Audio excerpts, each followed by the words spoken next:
Assalamualaikum warahmatullahi wabarakatuh. Di sini kami akan mempresentasikan hasil dari praktikum kami tentang tank level control, lab pengaturan digital dan otomasi. Di sini perkenalkan kami dari kelompok 1, di mana praktikum yang pertama ada Tanluga Sandani dan juga Ananda Cahyowibowo dan juga ada Reno Dika Panarung. Di sini ada daftar isi, di mana ada pendahuluan, dasar teori, simulasi dan percobaan, hasil dan pembahasan, dan juga kesimpulan. Yang pertama ada pendahuluan, di mana di sini akan dideskripsikan sistem. Pada bagian dari praktikum ini, kita akan merancang sebuah controller untuk tangki yang berpasangan, di mana air mengalir ke tangki pertama melalui pump 1 dengan laju Fi yang akan mempengaruhi ketinggian di tangki 1, di mana ketinggian tangki 1 itu dilambangkan dengan H1, dan air akan mengalir keluar dari tangki 1 ke tangki 2 dengan laju F2 dan mempengaruhi H1 dan H2, di mana laju dari tangki 1 ke tangki 2 ini yaitu F12. Kemudian air mengalir keluar dari tangki 2 dengan kecepatan Fe yang akan dikendalikan oleh pump 2 ini. Selanjutnya ada sistem deskripsi, di mana tantangan dalam mengontrol ketinggian tangki ini muncul saat sensor ketinggian pada tangki 1 itu gagal, di mana Graham menyarankan kemungkinan untuk membangun sensor virtual atau pengamat observer atau sensor lunak untuk memperkirakan ketinggian tangki 1 berdasarkan pengukuran ketinggian tangki 2 dan aliran F1 dan F2. Di mana tujuan dari praktikum atau eksperimen ini adalah mempelajari konsep dari sistem tank level. Selanjutnya mempelajari tentang pengaplikasian dari perbedaan antara pengamatan linear dan non-linear pada tank level. Baik, selanjutnya adalah pembahasan untuk dasar teori. Di sini dasar teori yang pertama adalah sistem dynamic atau tanks equilibrium. Jenis tanknya merupakan dual coupled tanks, yang berarti tank satu dan keduanya berhubungan. Nah, pemodelan sistem kesetimbangan tank diturunkan dari hukum preservasi volume, yang merupakan sistem non-linear dan perlu dilinearisasi. Yang pertama di sini dapat dilihat bahwa ini adalah persamaan diferensial dari beda ketinggian. Dari beda ketinggian ini dapat dilihat bahwa parameter alfa atau luas penampang menjadi pembagi dari variabel flow input Fi dan flow output dari tank 1 atau F12. Sedangkan pada persamaan diferensial dH2 per dt atau perubahan ketinggian tank 2 itu dipengaruhi oleh luas penampang tank 2 yang membagi variabel flow input dari tank 2 F12 dan Fe atau flow output tank 2. Nah, persamaan F12 ini dapat dijelaskan menggunakan rumus gerak jatuh bebas, yakni akar 2G H-1 H1-H2. Oleh karenanya, sistem tersebut dikatakan non-linear karena terdapat akar. Selanjutnya adalah sistem dynamic. Sistem dynamic di sini melakukan linearisasi. Nah, linearisasi sistem diperlukan untuk menentukan operating condition dari steady state height. Nah, sehingga didapat blok sistem sebagai berikut. Jadi, linearisasi sistem ini secara khusus untuk mempermudah perhitungan dan menyederhanakan diagram blok. Nah, ini adalah persamaan state space. Sebelum dilinearisasi masih dapat dijumpai akar di dalam persamaannya. Nah, digunakan linearisasi sebagai berikut. H1-H2 itu dianggap sebagai delta H, di mana delta H itu adalah H besar ditambah HD. Kemudian diturunkan sampai dijumpai persamaan berikut. Setelah dilinearisasi didapatkan state space sebagai berikut. Hubungan H1 dot H2 dot dapat dijelaskan dalam bentuk linear dengan min K, K dan min K dikalikan matriks H1 dan H2 ditambahkan suatu konstanta tertentu. Nah, ini bentuknya konstanta meskipun ada akar. Konstanta K didefinisikan sebagai K besar dibagi 2 akar H. Nah, berikut adalah diagram blok sistem. Di sini sistem menerima input berupa referensi atau set point dan input tetap dari F1. F1 ini dibuat flow-nya tetap Sedangkan flow kedua ini divariasikan tergantung dengan output system. Output SIMO di mana single input dan multiple output H1 dan H2. Karena ingin mengatur kebalance dua tank tersebut, maka H2 itu di-feedbackkan ke controller untuk dikendalikan. Di sini digunakan anti-wind up controller. Selanjutnya adalah controller design. Nah, di sini kita menggunakan observer. Seperti yang sudah dijelaskan sebelumnya, observer ini digunakan untuk mengestimasi nilai parameter sehingga nantinya menjadi pengaman apabila sensor pada sistem terjadi error atau kerusakan. Nah, berdasarkan diagram blok ini, di sini disebutkan L dan di sini disebutkan J. Jadi dari persamaan karakteristik observer ini dicanangkan mana nilai parameter yang sesuai dengan sistem. Nah, di sini adalah contoh observer yang belum dilinearisasi. Terdapat transfer function yang masih dalam bentuk akar. Nah, di sini dia nilai matriks J dari observer yang akan diubah-ubah nantinya dalam eksperimen. Nilai ini bergantung pada error dari hasil pembacaan dikurang dengan H estimasinya. Setelah dilinearisasi menggunakan perhitungan yang sama seperti tadi, didapat bentuk linearnya sebagai berikut. H1 dan H1 topi dan H2 topi didapatkan state space sebagai berikut.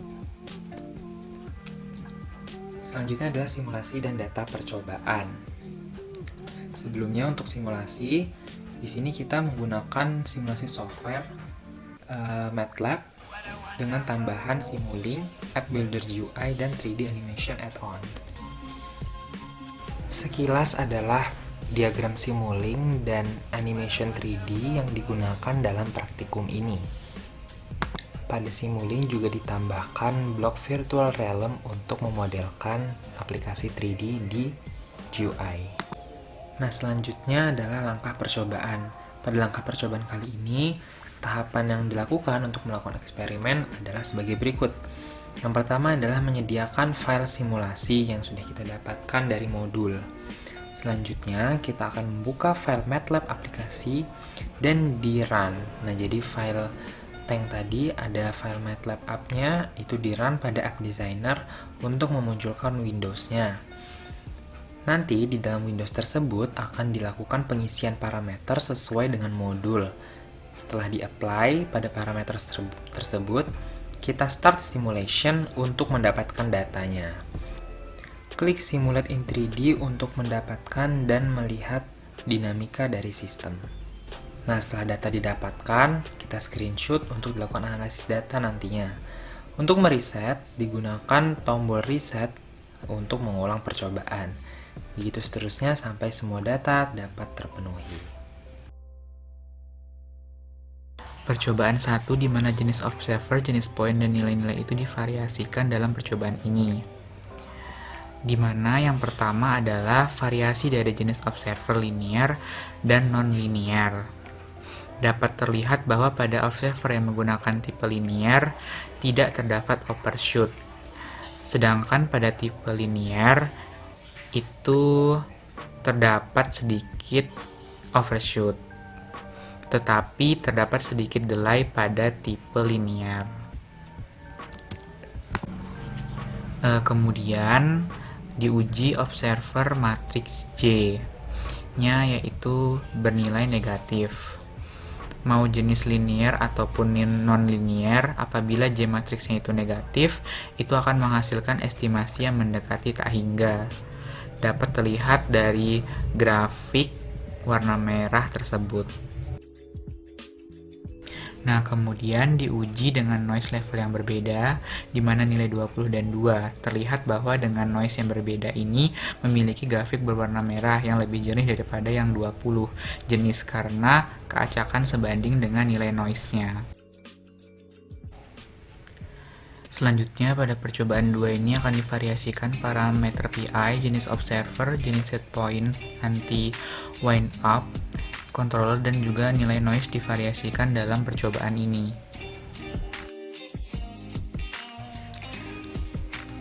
Divariasikan pada controller yang pertama yaitu dengan anti-wind up, Dan yang kedua, tanpa anti wind up. Dengan anti wind up didapat respon yang tidak mengalami overshoot dan terdapat sedikit juga perbedaan delay yang teredam di awalan respon sistem. Akan tetapi memiliki error yang besar. Sedangkan tanpa anti wind up didapatkan parameter dengan error yang kecil karena sinyal kontrol tidak dibatasi.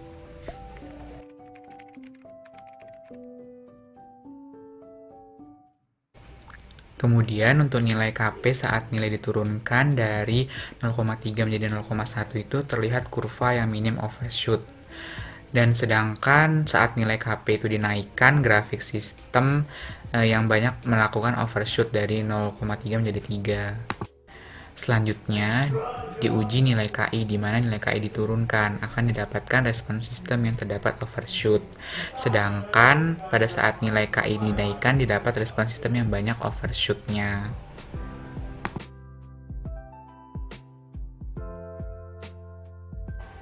Lalu ini ada variasi lainnya dari sistem untuk menilai responnya. Apabila parameter terlalu besar, maka akan menyebabkan ketidakstabilan dan overshoot pada sistem.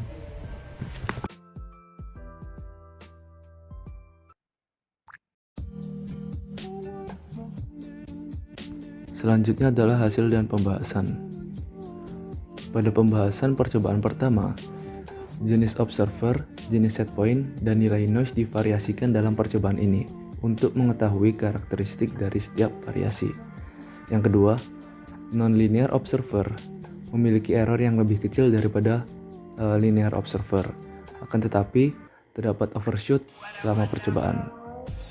Yang ketiga, pengubahan polaritas nilai observer gain matrix J dari positif menjadi negatif menyebabkan estimated signal menuju kepada nilai tak terhingga.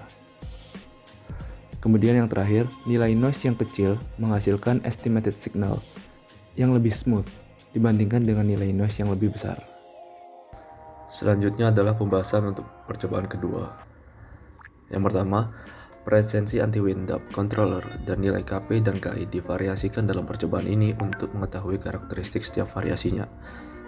Yang kedua, penggunaan anti-wind up menyebabkan respons awal sistem seperti terdelay karena adanya batasan sinyal kontrol antara 0 sampai 10, sedangkan respons sistem secara natural mengalami inverse response.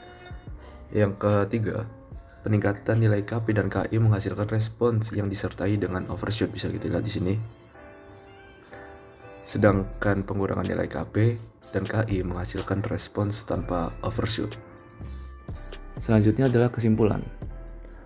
Berdasarkan serangkaian percobaan dan dilakukan analisis, didapati kesimpulan sebagai berikut. Observer tipe non-linear memberikan error lebih kecil daripada observer tipe linear. Yang kedua, penerapan controller akan mengakibatkan dan memberikan perbedaan nilai saat saturasinya.